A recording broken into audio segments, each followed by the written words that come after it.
Ok.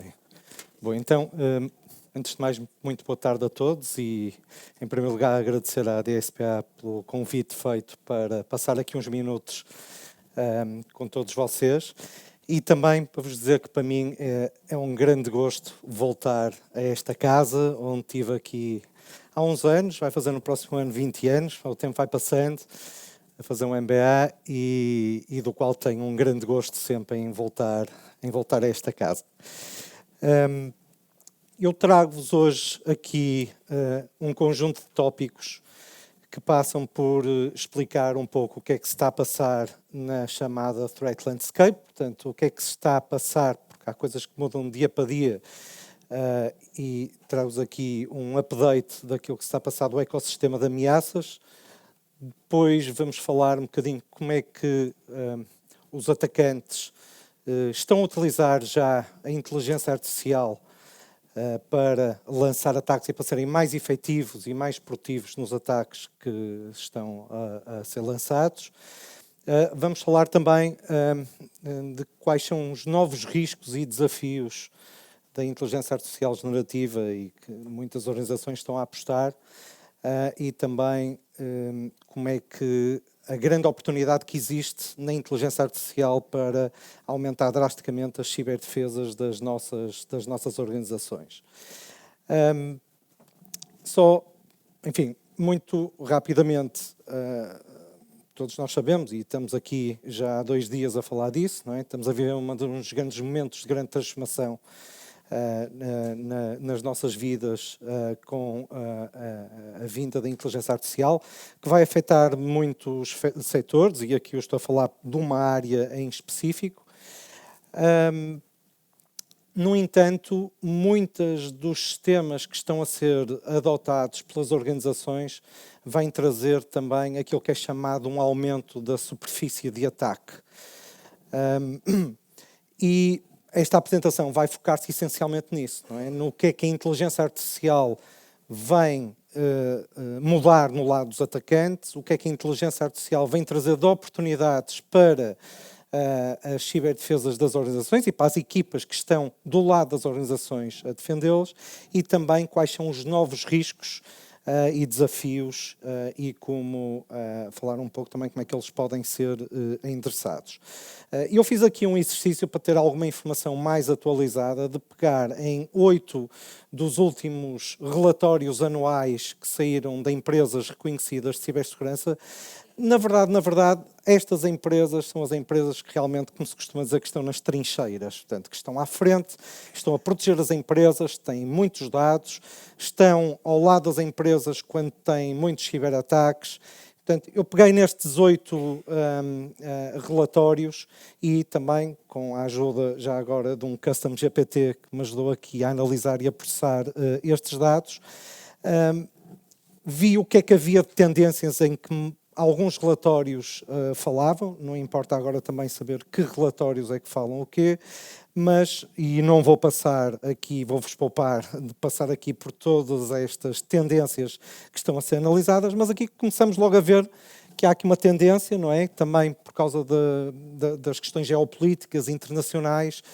Portanto, todos os relatórios acabam por focar aqui um incremento também, uma sofisticação dos ataques, chamado nation state, portanto, são patrocinados por Estados e que estão também a afetar não só o tipo de Estados, mas também as organizações mais importantes dessas organizações, desses países. E também vemos aqui logo claramente a utilização da inteligência artificial, portanto, isto aqui já é algo que já está a ser observado no mundo do cibercrime. Vemos também aqui, com alguma expressão, a parte de que é considerado um dos maiores vetores de risco hoje em dia, que é nós podemos ter o nosso castelo muito bem protegido, mas na verdade, quando nós temos um ecossistema de parceiros, cada vez mais as empresas são digitais, estão interligadas, de um desses parceiros ter uma intrusão e que pela via de privilégios que tem ao ligar-se aos nossos sistemas, é uma autoestrada para os nossos sistemas. E, portanto, esta aqui é uma área com múltiplos exemplos que vêm aparecendo nas notícias e que também acaba por ter aqui alguma expressão. Depois há muitos outros, todos eles são importantes, alguns podem ser agregados para dar aqui uma ideia maior, mas se nós formos a resumir todos estes findings que encontramos, eu acabava por destacar os 3 a vermelho que vos disse, há muitos outros, mais uma vez, mas estes 4 laranja indicam algo que se está a passar a nível global e que se está a passar cada vez mais também a nível nacional. O que é que os atacantes, em vez de muitas vezes tentarem por força bruta partir as defesas das organizações, acabam por atacar as identidades. E o que é que são as identidades? São os nossos logins que esses sim dão acesso aos sistemas. E aqui, estes 4 podem ser agrupados todos num só, mas o abuso de credenciais, a utilização de, enfim, múltiplos ataques que atacam os colaboradores das organizações para que depois utilizem essas credenciais para entrar dentro desses sistemas. Há uma categoria de malwares que estão hoje em dia a afetar inúmeras organizações que são chamados malware infostealers. Estes malwares, muito rapidamente, por via de phishing, por via de sites estranhos onde vamos, por via de download de torrents que fazemos às vezes para ver filmes, ou por via de streamings que aparecem em múltiplas janelas e que por trás acabam por instalar coisas que não são boas. O que é que eles fazem? Muito rapidamente entram no nosso computador, corporativo ou pessoal, vão aos browsers e vão tirar toda a informação muito rapidamente que estão nos browsers, como as credenciais que nós temos lá, que normalmente são aquelas que nós utilizamos. Vão também tirar um histórico dos autofills, aqueles autopreenchimentos que nós temos, tiram-nos o histórico, tiram fotografias ao computador, empacotam tudo num zip e mandam para os criminosos. Rápido, silencioso e ninguém dá por ela. Pois, na verdade, quem é que conhece os famosos ataques de ransomware, que encriptam os sistemas todos das organizações e os tornam inoperacionais? Pois bem, este aqui é o principal vetor que as empresas estão a sofrer ataques drásticos e que algumas delas têm imensos problemas em garantir a sobrevivência a partir deste tipo de ataques. Portanto, há uma tendência grande, praticamente aquelas notícias todas que vemos nos meios de comunicação acabam por ter este como o vetor da entrada. Muitas vezes nós não sabemos, mas os nossos computadores pessoais de casa estão, a maior parte das vezes, todos eles infectados. Porquê? Porque nós temos o irmão, temos o filho, temos a mulher, temos tudo a utilizar os computadores. Esses computadores não têm as mesmas credenciais, as mesmas seguranças que têm os computadores corporativos e nós, quando chegamos a casa de um dia de trabalho, acabamos por pousar a mochila, mas esqueci-me, vou tratar alguma coisa no webmail e pegamos no computador de casa e acedemos a esses sistemas. Muito bem, se esse computador estiver com este tipo de malwares, que acontece muitas vezes, acaba por estas credenciais serem roubadas ou vão diretamente para outros grupos cibercriminosos ou são metidos à venda em portais ao estilo de Amazones da Dark Web, em que se podem comprar estas credenciais por $10. Portanto, muito rapidamente, quem quiser afetar uma grande organização vai, compra e, a partir daí, já tem um acesso direto a esse tipo de organizações. Aqui fazemos um resumo, quais são os principais vetores de ataque. Portanto, acabei de falar agora de um. As vulnerabilidades. Nós vivemos num mundo cheio de software, cheio de aplicações. E, portanto, as aplicações têm vulnerabilidades, as vulnerabilidades, de vez em quando, demoram tempo, e esta é a janela de oportunidade dos cibercriminosos para entrarem dentro das organizações. Estão constantemente a fazerem scans às redes todas e quando há vulnerabilidades críticas que são descobertas para sistemas de e-mail, web servers, etc., eles muito rapidamente tomam partido desse tempo que existe para rapidamente entrarem dentro das organizações. Também muitos outros problemas que estão aqui a acontecer. Bom, mas como é que os atacantes, que já de si milhares de grupos que existem no mundo inteiro estão a fazer muito dinheiro, a roubar segredos das organizações, etc., como é que eles vão e já estão a utilizar a inteligência artificial para otimizar ainda mais todos estes ataques? Refinar mensagens de phishing. Quem é que não recebeu já mensagens de phishing em que o português é assim meio macarrónico, encontramos um erro ou outro? Isso vai ter uma tendência para deixar de existir. Com o uso destes modelos, que são verdadeiramente especialistas em linguagens, vamos ter modelos cada vez mais refinados de phishing a chegar às organizações.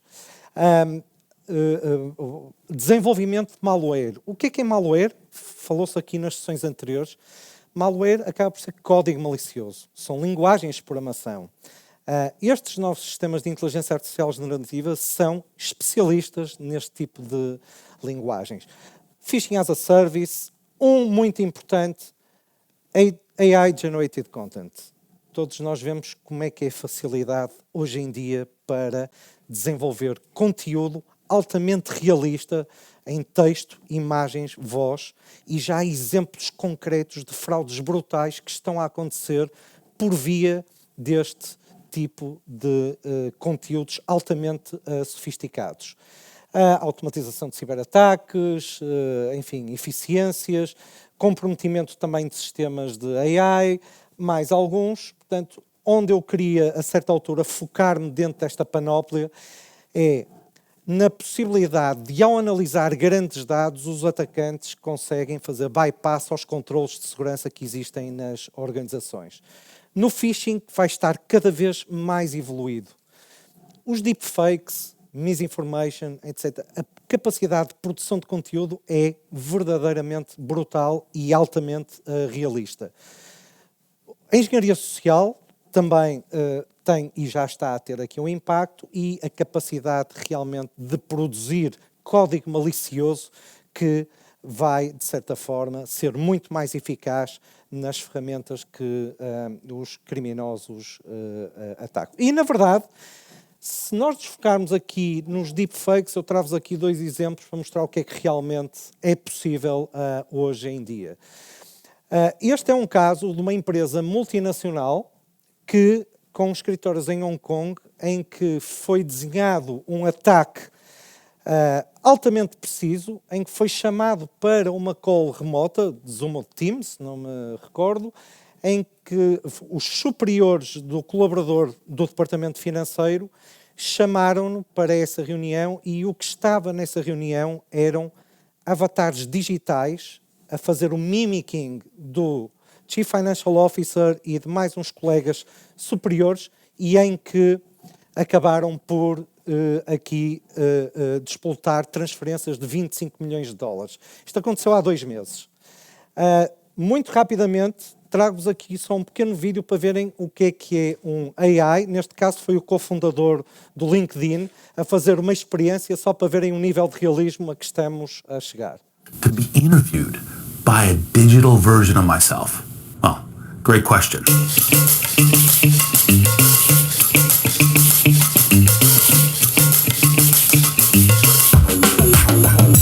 Read AI, introduce yourself to everyone. Hello, everyone. I'm thrilled to be here today. I'm an AI-generated version of Reid Hoffman, his digital twin.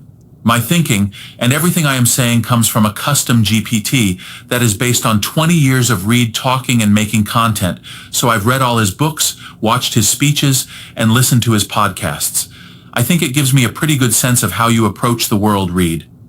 So first, I'm going to challenge Read AI with some questions to see what it can do and how good its content is in mirroring what I might say. Then the tables will turn, and I will challenge you with some questions about AI and tech. Of course, there's a second question, whether or not I'll answer. Well, Bem, tem 14 minutos o vídeo está disponível, saiu há uns dias, portanto é muito novo. Portanto, este é o nível de sofisticação que nós estamos, imaginem isto a ser utilizado por pessoas de alto relevo, presidentes da República, primeiros-ministros, CFOs, CEOs de organizações. É este o nível de sofisticação a que estamos a chegar e que nos vai trazer aqui muitos desafios. Temos também, portanto, olhamos para desafios que já existiam e riscos que já existiam, que vão ser potenciados pela inteligência artificial, mas temos também uma panóplia de novos riscos. Falamos já de alguns nas sessões anteriores. Eu vou-me muito rapidamente focar só em 2 casos também recentes. Um caso da Air Canada em que um chatbot foi falar e ao falar com o cliente avisou, enfim, para tomar uma ação de comprar um novo bilhete, depois era restituído outro bilhete. Quando o cliente foi falar com a Air Canada para fazer isso, eles disseram que não tinham nada a ver com isso, nem respondiam pelo que o chatbot tinha dito. E isto teve uma responsabilidade legal, portanto, o cliente ganhou em tribunal isto. Portanto, é um alerta e um aviso que este tipo de chatbots e outro tipo de aplicações de inteligência artificial generativa podem, enfim, trazer, se não tiverem aquilo que muitas vezes é chamado um man in the loop, para tentar perceber e validar e tentar ganhar confiança nos próprios sistemas. Um outro foi o caso da DPD, não sei se passaram também por aqui, em que um chatbot começou, no meio de uma discussão com a própria, com um cliente e a empresa, começou a dizer mal da própria empresa, e isto causou naturalmente um desconforto, foi logo deitado abaixo este chatbot. Temos aqui um caso muito recente do Slack, que ainda está em discussão. Também está-se a ver de que forma é que o Slack começou a utilizar a informação dos seus clientes para treinar modelos. Não se sabe, está em discussão, Slack já veio dizer que não está a treinar, mas há uma celeuma neste momento à volta disto. A nova geração, e agora falando do lado das defesas, como é que nós, aqui, quem está a defender todos estes atacantes pode evoluir.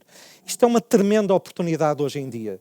E nós, cada vez mais, começamos a ter analistas da AI. Nós analisamos enormes volumes de dados e analistas da AI permitem-nos tomar decisões muito melhor fundamentadas. Hoje em dia temos a ver uma série de tecnologias que acabam por estar já a produzir valor nesta área. Também na parte de ir à caça de ameaças que estavam escondidas pela análise de grandes volumes, correlação de dados, etc. A automação na resposta a incidentes acaba por ser algo também muito importante. Em alturas de alta tensão, cada vez mais a inteligência artificial generativa vai estar ao nosso lado para sermos mais proficientes e chegarmos a resultados melhores.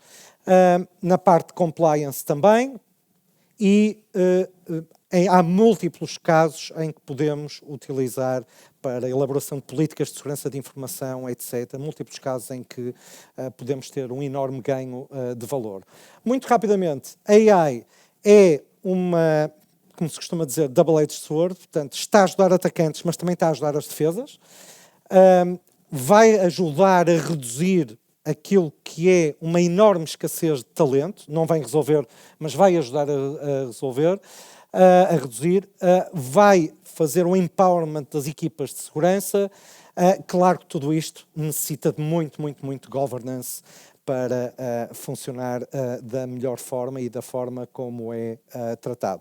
Muito rapidamente, a Skill and Reach olha para todos estes domínios da cibersegurança e acabamos por construir com os clientes um discurso e uma compreensão desde as áreas mais técnicas e altamente complexas até à parte de indicadores, até à parte daquilo que são chamados Chief Information Security Officers e até à comunicação, transformar ambientes altamente complexos em linguagem de risco de negócio.